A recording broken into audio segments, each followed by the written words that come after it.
திமுக சங்கா தான் இருக்குன்னு அதை கூட சொல்லக்கூட மாற்றுத்திறனாளி சொல்லுங்க. ஏன்னா நாளைக்கு அவங்க கோவிச்சுக்குவாங்க. அதுக்காக சொல்றேன். ஐயா, மேகதாது விவகாரத்தில் அதிமுக தனிப்பட்ட வழக்குகள் கொடுக்க வாய்ப்பு. ஏங்க அவை தனி தீர்மானம் கொண்டாந்தாங்க, அதையே ஒழுங்கா கொண்டாடலைங்க. முதல் கோணை முற்றிலும் போன மாதிரி நாங்கள் அது வழக்கு போட்டுக்கிறோம். இன்றைக்கு அரசினை தனி தீர்மானம்னா அந்த தீர்மானத்தை முதலமைச்சர் முன்மொழிகிறார்.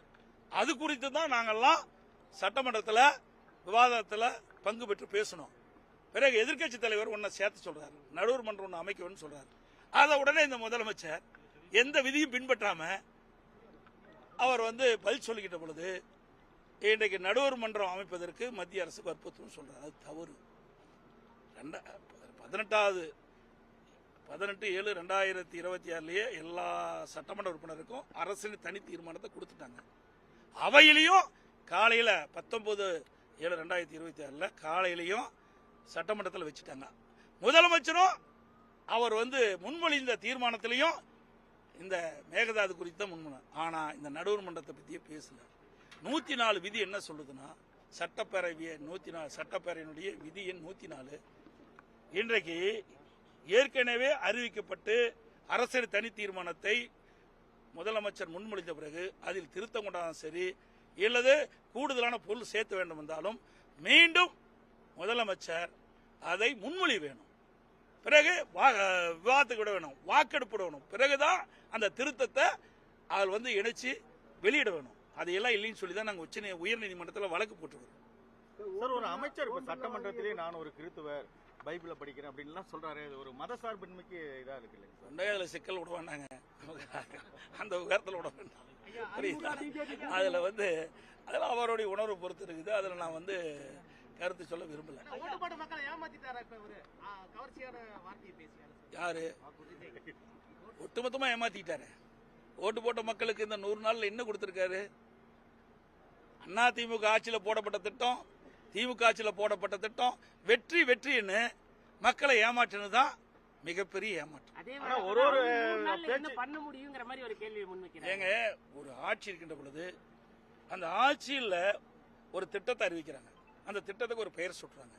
நாளைக்கு எத்தனை ஆண்டு ஆனாலும் அந்த பெயரை சொல்லும் போது இந்த ஆட்சியில் கொண்டாந்து சொல்லுவாங்க. எங்க நாம் பெற்ற பிள்ளைக்கு நாம் பேர் வச்சிருக்கிறோம், மீண்டும் அவர் ஒரு பேர் வைக்கலாமா? எந்த விதத்தில் சரியா இருக்கும்? நீங்க ஒரு புதிய திட்டத்தை அறிவிங்க, ஒரு புதிய பெயரை வைங்க. நாங்கள் வேண்டாம்னு சொல்ல. ஏற்கனவே இன்றைக்கு அதிமுக ஆட்சியிலும் சரி, திமுக ஆட்சியிலும் சரி கொண்டு வந்த திட்டத்துக்கு இவர்கள் பெயர் வைப்பதற்கு என்ன காரணம்? ஏன்னா ஒண்ணுமே தெரியல.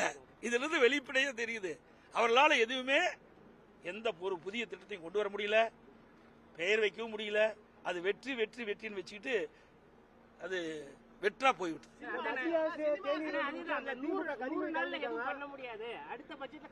ஏங்க, இதே ஆதவன் அர்ஜுன் தானே சொன்னாரு, 3 மாதம் பொறுத்திருந்து பாருங்கள் எங்களுடைய ஆட்சின்னு. அவர் தானே சொன்னார், நாமளே சொன்னோம். இதே பொதுப்பணித்துறை அமைச்சர் மரியாதைக்குரிய ஆதவன் அர்ஜுன் அவர்கள் என்ன சொன்னார்? 3 மாதம் கழித்து பாருங்க எங்களுடைய ஆட்சியுடைய சாதனைனாரு. என்ன சாதனை? ரீல் தான் விட்டதான் சாதனை. எந்த சாதனை?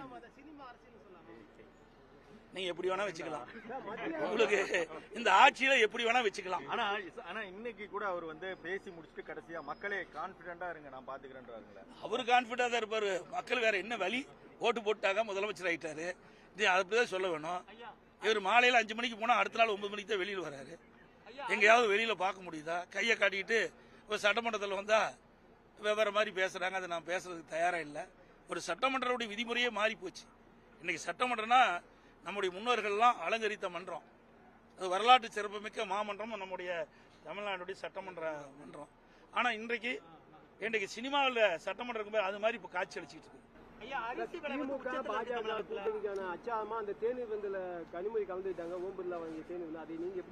ஏங்க, கவர்னர் தேநீர் விருந்து கொடுக்குறாரு, எல்லாரும் போய் கலந்துக்கிறோம். அது பொதுவுங்க, இன்னைக்கு பொதுவா இருக்குது. அதாவது பொதுவா இருக்குது.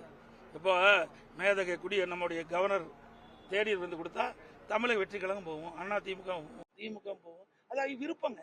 அதுல போய் கூட்டணி சேர்ந்துட்டு தான் அப்படி இப்போ தீர்மானம் கொண்டு வந்தாரு, மேகதாது தீர்மானம் கொண்டு வந்தாரு, எல்லாம் ஓட்டு போட்டோம். அப்படின்னா அது அவங்களுக்கு ஆதரவா? நாட்டுடைய பிரச்சனை குறித்து அதுக்கு ஏற்றவாறு தான் ஒவ்வொரு கட்சி முடிவு செய்யுது. ஐயா, அரிசி விலை புதிய உச்சத்தில் இருக்கு. டெல்டா மாவட்டங்கள் விளைச்சல் இல்ல, வெளி மாநிலங்களோட நெல்வரத்தும் இல்ல. அப்படிங்கும்போது மத்திய தொகுப்புல இருந்து அரிசி வரவழைக்கிறது, தமிழ்நாடு வரவழைக்கிறதுக்கு அதிமுக, அதாவது நட்பு கட்சி, பாரதிய ஜனதா நட்பு கட்சி, நீங்க தான் வேண்டுகோள் விட்டு ஏன் எங்களுக்கு அந்த வாய்ப்பு கிடைக்காத போயிட்டுதே? வாய்ப்பு கிடைச்சதுதான் அந்த அரிசி விலையை உயர்த்திருக்க மாட்டோமே, அதுக்கு தகுந்த மாதிரி உயர்ந்திருக்காது, அதுக்கு தகுந்த கட்டுப்பாடுலாம் செஞ்சிருக்குமே. இந்த அரசு தாங்க முயற்சி எடுக்கணும். அதுக்கு தானே ஒரு அரசாங்கம் மக்கள் ஏற்படுத்தி இருக்கிறாங்க. இந்த அரசாங்கம் செய்ய வேண்டிய வேலையை அரசாங்கம் தான் செய்ய முடியும். நாங்க எப்படி செய்ய முடியும்? எங்களால மக்களுக்கு நன்மை கிடைக்கணும்னா எந்த அளவுக்கு வேணாலும் நாங்கள் இறங்கி போய் நாங்கள் பணியாற்றோம். இப்போ இன்னைக்கு என்ன, இன்னைக்கு விவசாயிகளுடைய பிரச்சனை, நாங்கள் போய் போராடணும். மேகதாது பிரச்சனை, நாங்கள் போய் போராடணும். இதெல்லாம் மக்களுக்காக செய்கின்ற சேவை தான் நான் பார்க்குறோம். ஏழை எளிய நடுத்தர மக்கள் உணவுக்காக பாதிக்கப்படுறாங்க. இன்னைக்கு அவங்க அரிசி வாங்க முடியாத நிலைக்கு தள்ளப்பட்டிருக்காங்க. இதை நீங்க அந்த கட்சிக்காரரை பார்த்து கேளுங்க, இங்க இருக்கிற அமைச்சரை பார்த்து கேளுங்க, இல்ல முதலமைச்சருக்கு வாய்ப்பு இருந்தா கேளுங்க. எங்களை பொறுத்த வரைக்கும், அனைத்து இந்திய அண்ணா திராவிட முன்னேற்ற கழகத்தை பொறுத்த வரைக்கும், ஆட்சியில இருந்தாலும் இல்லாவிட்டாலும் மக்களுக்கு பிரச்சனை ஏற்படுகின்ற பொழுது அந்த பிரச்சனையை தீர்ப்பதற்கு நாங்கள் முதல் குரல் கொடுக்கின்ற கட்சி அதிமுக கட்சி. அதுல எந்த மாறுபட்ட கருத்தும் கிடையாது. இப்ப கூட எங்க சட்டமன்ற உறுப்பினர் பேசுகின்ற பொழுது அரசனுடைய கவனத்தை கொண்டாடுறோம். விலைவாசி உயர்ந்துட்டுது, இதை கட்டுப்படுத்துறதுக்கு நடவடிக்கை எடுங்கன்னு தான் நாங்க சொல்லிட்டு இருக்கிறோம். நாங்க எதிர்கட்சியில் இருக்கிறோம், ஆளுங்கட்சியில தமிழக வெற்றிக்கழகம் இருக்குது. மக்களுடைய பிரச்சனையை கொண்டு போறது எங்களுடைய கடமை, தீர்ப்பது ஆளுங்கட்சியுடைய கடமை. நன்றி, வணக்கம்.